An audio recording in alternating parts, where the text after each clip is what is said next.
मौजूद हैं, जाने माने पत्रकार हैं। ब्रजेश जी, कौन थे बीपी सिंह और क्या क्रांति की उन्होंने, जिनको लेकर आज यहाँ से 3800 किलोमीटर दूर चेन्नई में उनकी प्रतिमा लग गई?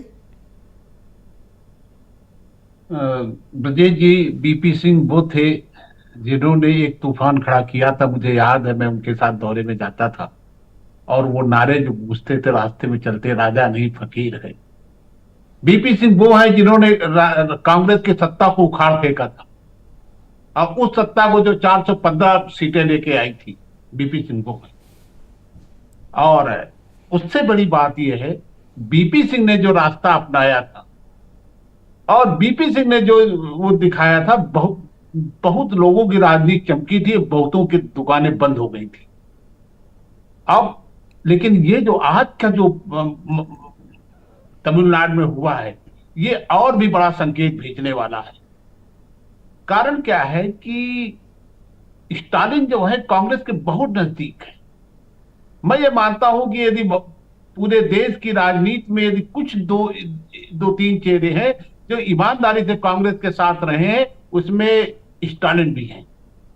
लेकिन ये जो धारा चली है, जो क्षेत्रीय राजनीति की, जो क्षेत्रीय छत्रपों को इकट्ठा करने की, ये बहुत दूर तक आवाज जाएगी। अभी लोग उस पर तमाम सवाल कर सकते हैं मेरे कहने पर।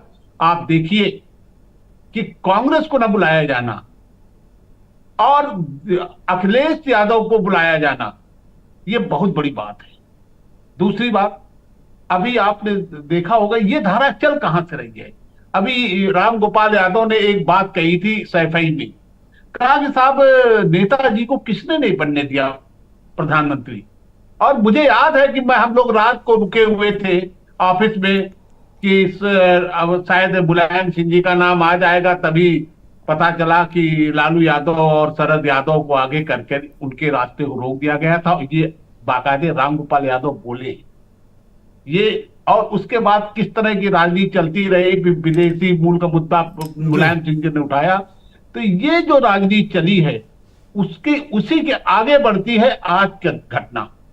आज जो है, अब मुझे ऐसा प्रतीत होता है कि दो चीजें आगे बढ़ रही हैं ब्रजेश जी। एक मंडल पार्ट 2 ओबीसी जाति जनगणना की डिमांड। अब जब जाति जनगणना की रिपोर्ट आएगी तो फिर आरक्षण मांगा जाएगा, जैसे बिहार में हुआ। और दूसरा, कांग्रेस के साथ समान दूरी। देखिए, इसमें कई लोग सक्रिय हैं जो अभी उभर के सामने नहीं आ रहा, लेकिन धीरे धीरे सब उभर के सामने आएंगे। उसमें आम आदमी पार्टी भी है, उसमें तेलंगाना के मुख्यमंत्री की पार्टी भी है, उसमें ममता बनर्जी भी हैं जी, उसमें नीतीश कुमार भी हैं, और आज मैं स्टालिन के चेहरे को देख रहा हूं। और अखिलेश क्या बोलते हैं, क्या कहते हैं, आप जानते होंगे जी। तो ये जो धारा चल रही है, एक अलग धारा है ये। और इस धारा को साहब आप कह दीजिए कि साहब वो तो सब एक है, एक लहजे में आप बोल सकते हैं, उसमें किसी को आपत्ति भी नहीं होनी चाहिए। एक है, बिल्कुल है, एक है, एक गठबंधन है, बिल्कुल गठबंधन एक है। लेकिन जो ये संकेत हैं, बाहैसियत पत्रकार, मैं इसे यही समझ रहा हूं कि लोकसभा चुनाव के समय सीटों का बंटवारा, उसके बाद स्थिति जीतने पर आगे की राजनीति, ये बहुत बड़ा संकेत है जो समय के साथ थैंक यू खुलता ब्रजेश जी, चला जाएगा। शुक्रिया। और जब खुलेगा तब आप जरूर मुझे बुलाइएगा। निश्चित अभी तो बुलाएंगे। झूठ कहने वाले बहुत मेरी लोग तो हो कोई भी जाएंगे। राजनीतिक